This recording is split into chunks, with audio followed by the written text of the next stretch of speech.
28 de julio sucedieron dos cosas en el Perú. Una histórica, que son los 200 años de su independencia, y otro, la inauguración del periodo presidencial encabezado por Pedro Castillo, quien asumió la presidencia de ese país. Para conversar sobre este primer día de gobierno, sobre las señales que dio el presidente Castillo, cómo fue tomado y cuáles son los primeros desafíos que tiene, tomamos contacto con Carlos Scafi, que es analista internacional, gerente de Imaginación Perú y profesor de la Pontificia Universidad Católica de Perú. Carlos, buenas noches, gracias por recibirnos. ¿Cómo estás? ¿Cómo estás, Matías? Buenas noches desde Lima. Muy Muchi- bien, oye, y expectante con el discurso y la intensidad que tuvo este 28 de julio en el que Perú recibe los 200 años de vida republicana con el profesor Pedro Castillo en el poder. Exactamente. Bueno, a ver, partamos por algunas cosas que pueden ser más simbólicas, algunos dirán que son más superficiales, que nadie cambia el rumbo de un país con señales, pero las señales van construyendo también hechos políticos que a su vez pueden producir cambios. ¿Qué es esto Sin de duda. dejar el Palacio Pizarro, la Casa de Pizarro entiendo que le llaman en Perú, que es el Palacio de Gobierno, un edificio colonial muy imponente, muy lindo? Me recordó mucho lo que hizo el Papa Francisco, de irse a Santa Marta y dejar los palacios papales. ¿A dónde va a gobernar? ¿Cómo va a gobernar? ¿De qué se trata este llamado? ¿Cómo lo tomó el Mira, pueblo peruano? Mira, y también lo que ha hecho AMLO, el presidente mexicano. Mira, esto primero hay que entender, sobre todo desde la óptica chilena, que estamos frente a un gobierno que busca básicamente con señales y gestos importantes, Matías, la reivindicación del peruano delante, la reivindicación del peruano invisibilizado por la sociedad peruana y particularmente por la sociedad limeña, y eso hay que decirlo. Y estos gestos que entrega el presidente Pedro Castillo hoy son importantes porque lo que quiere transmitir él es, está abriendo las puertas y de alguna forma está derribando barreras importantes y de alguna forma excluyentes que en algún minuto fueron. Y en un gesto es la manifestación que hoy expresó al terminar el discurso presidencial, en donde señala que la Casa de Gobierno, el Palacio Pizarro, finalmente se convertiría en un museo. Es muy probable, no lo ha dicho aún, que el presidente Pedro Castillo termine gobernando desde el Centro de Convenciones de Lima, aunque no me extrañaría, Matías, que lo haga también, por ejemplo, desde provincia. Sería otra señal importante respecto de de lo que ha significado la centralización en el Perú.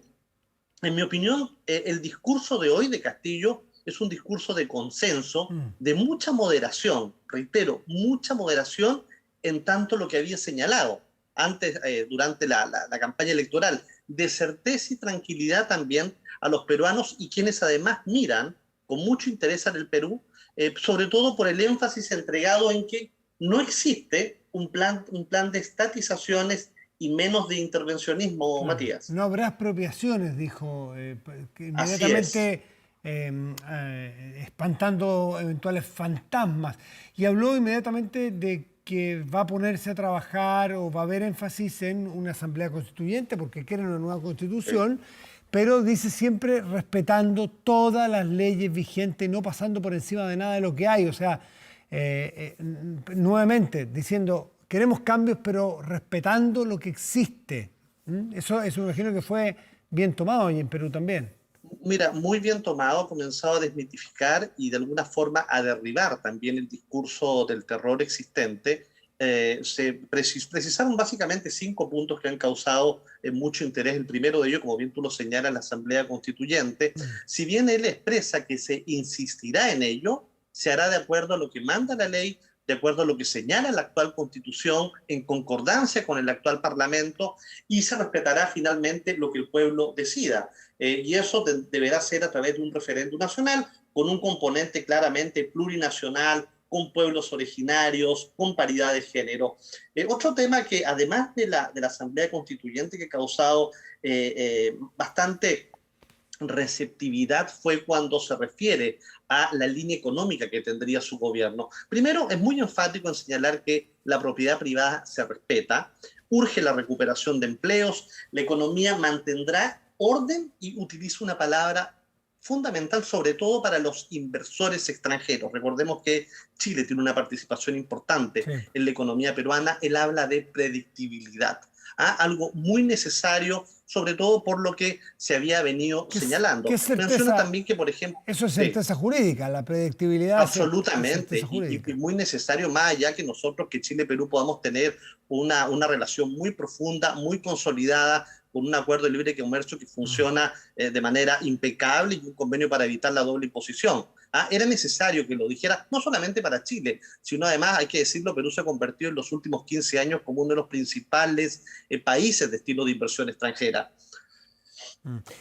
Quiero preguntarte, Carlos Escaffi, sobre una tarea pendiente que tiene el presidente en sus primeras horas, que es armar un gabinete, que no lo ha logrado. Eso es, yo no lo había visto nunca, no sé si es inédito o al menos no es lo que ellos mismos querían, porque anoche, probablemente a esta hora, anoche fue el día anterior a asumir, dio a conocer un comunicado en que no iba a jurar hoy día a las 4 de la tarde el gabinete porque no estaba listo el equipo todavía. Entiendo que va a ser jueves o viernes se va a completar el equipo que va a acompañar a Castillo.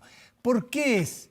Porque faltan definiciones y porque se definió muy tarde el gobierno de Castillo. Recordemos que el Tribunal Electoral lo ratificó recién. ¿O tiene que ver con que hay muchas tensiones al interior del conglomerado de gobierno que hoy día entra al Palacio de Gobierno?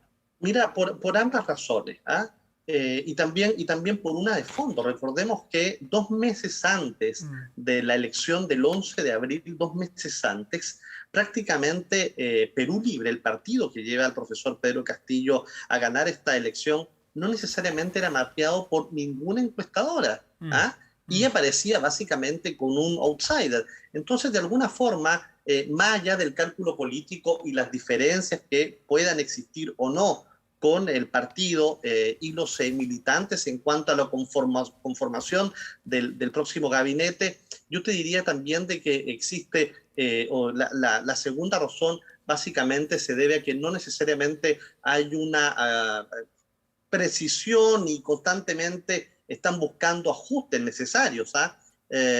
Si bien es cierto, el primer ministro está asumiendo el día de mañana en la tarde, el gabinete haría lo propio el día viernes. Viernes, claro. En efecto, como tú dices, Matías, no se había visto una situación ¿Quién similar. será? No es usual que un presidente asuma Mm. sin un primer ministro. Pero bueno, el tema es que Castillo está en el poder en este minuto. ¿Quién será el primer ministro? ¿Es el mismo que el presidente del Consejo Mira, de Ministros? el primer ministro, claro, es quien encabeza la presidencia del Consejo ¿Y de qué? Ministros y quien está a cargo de todo el ¿Y qué? gabinete. De hecho, para que el presidente pueda ejercer el cargo, necesita básicamente de la figura del premier. Se han Mm. dicho muchos nombres en este minuto. Fíjate que hay no solamente hermetismo, Bueno, sino que hay hay una polémica ahí. 40 listas que rondan. Sí, pero también hay un nombre muy polémico, como el que de Roger Nájar, que parecía ser que el número Exactamente, puesto, y exactamente. se ha abierto o más bien se ha sacado a flote una noticia de archivo, si se quiere, que él fue en su momento acusado, cuando tenía 30 años, de embarazar a una niña de 14 y de no hacerse cargo de su responsabilidad, es decir, un trato que para muchos no se condice con la altura del cargo que ocuparía ahora. ¿Eso lo saca de carrera Roger Nájar o no? Mira, sin lugar a dudas que es un hecho que termina empañando la presencia de él en la eventualidad que quieran promoverlo para que asuma como primer ministro. Debo decirte que, consecuencia de la acusación que tú refieres hoy en la noche, Mm. un grupo de parlamentarios importante ha firmado un documento en el que no quieren en el gabinete a personas que tengan acusaciones complejas como la que tú te mencionas, o que también tengan sentencias por corrupción. Hechos no menores, en un país que ha vivido la Sí, corrupción po. duramente desde el 85 a la fecha. Es necesario que Castillo, el presidente Castillo, desmarque con Mm. mucha claridad quiénes van a ser finalmente su ministro, ¿Cuál es el su más, primer ministro, y que mm, no tengan ninguna relación con cuál es el materias más probable o complejas. la más probable? Pero también se decía que tenía que ser una mujer. ¿Qué nombre? Dame dos otros nombres que corran con ventaja a esta hora, porque mañana deberemos conocer el nombre y jurar a esta persona. Mira, la figura del señor Nájar ha tenido ha aparecido muchas veces, pero en algún minuto también se habló de que podía ejercer el cargo de primer ministro la señora Verónica Mendoza. Yo lo dudo. En este minuto no te sabría decir Ya. quién podría tener mayores probabilidades. Yo creo Verónica incluso, Mendoza, Matías, que hasta sí. esta hora se está ajustando a ello. Verónica Mendoza, para quienes no conozcan, ha sido 2 veces candidata presidencial, es una candidata de Así izquierda, es, se podría decir algo así como el es. Frente Amplio en Chile, con toda la Tal cual, efectivamente. algo Así parecido. es, Y te quiero preguntar por claro. último por un nombre propio que seguramente lo vamos a escuchar con mucha frecuencia, que se llama Vladimir Cerrón, que para algunos es, haciendo el símil, Cristina Fernández con Alberto Fernández, Vladimir Cerrón con Pedro Castillo, el hombre del poder que pone a Castillo allí. Claro, Castillo gana la elección, pero y algunas crónicas indican que Vladimir Cerrón ha estado en todas las reuniones de los últimos días cuando se está afinando el gabinete. ¿Eso es comprobable? ¿Eso ha sido así? ¿Se va a creer tú a generar una tensión entre Cerrón, que es el líder de este movimiento, y Pedro Castillo, que es el presidente electo? Mira, la figura del doctor Cerrón, él es un neurólogo que estudió además en la Universidad de Camagüey en Cuba, quien es, como te decía, el ideólogo de Perú Libre. Sí. Es una figura presente, es quien promueve, de hecho, la candidatura del profesor Pedro Castillo, y claramente estos días, hoy incluso, ha tenido una importante visibilidad. De hecho, se le vio ingresando a la Asunción en el Congreso de la República cuando el profesor Pedro Castillo asumía. Yo te diría, sin embargo, resulta ser un personaje que genera controversia, mucha controversia para el profesor Pedro Castillo, para la sociedad en general. De hecho, no necesariamente goza de mayor aceptación, ¿no? O sea, Ahora, uno ¿qué podría ocurrir? por su radicalidad y por sus condenas del pasado en casos de corrupción, siendo gobernador, entiendo que son dos hechos que son comprobables, ambos. La Claro, radicalidad de sus él es ideas y sus sentenciado, está condenas. sentenciado en este Se ha minuto, de hecho. sentenciado por eso. Y la Así radicalidad de es. sus ideas también, que Castillo ha tratado de Sí, atemperarlas un absolutamente. poco con la llegada, por ejemplo, del economista Franque. Bueno, él es una carta probable. El profesor Pedro Franque es una carta con mucha fuerza para el Ministerio de Economía y Finanzas, Hacienda para nosotros, ¿no? Quien habla además de un modelo de economía popular, un modelo de economía que se sustenta en el modelo de desarrollo sostenible. A pesar de que la propia intervención hoy de Castillo en materia económica fue bastante tranquilizadora, hay que decirlo. Él es una carta con mucha fuerza para ese ministerio. Pero sin embargo, el viernes podría incluso no estar él. Sí, claro, claro, claro. El cambio es permanente en este minuto. Por último, ¿cómo se lee la presencia del presidente Sebastián Piñera, que entiendo alargó un día más su visita para acompañar al presidente Castillo a Ayacucho? Son personas que están probablemente en polos bastante opuestos del arco ideológico. Sin embargo, son presidentes de dos partidos que llevan, no sé, de siglos Mira, de vecindad y hermandad y relaciones con alto y bajo, pero buenas y profundas, y que esto tiene que seguir siendo así. ¿Qué ha hecho Piñera? ¿Qué has visto que ha hecho Piñera allá y cómo se ha leído su presencia en Perú?